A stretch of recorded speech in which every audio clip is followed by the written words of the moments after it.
Father, we thank you for today. And I pray for everyone watching this video right now.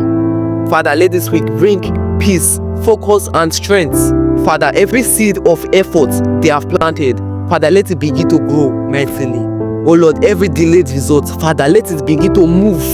Open doors for those who have been faithful, and also provide for those who are in need, and give strength to anyone who is getting tired. Holy Spirit, I ask that you guide every decisions they make this week, even in school, at work, or at home. Father, let their hands produce results. Father, let their hearts stay pure, and let their faith not die. In Jesus' name. This week, I declare that you will rise, you will shine, and your harvest will not be delayed.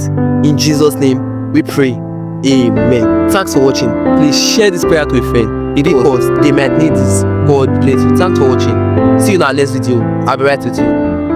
Bye.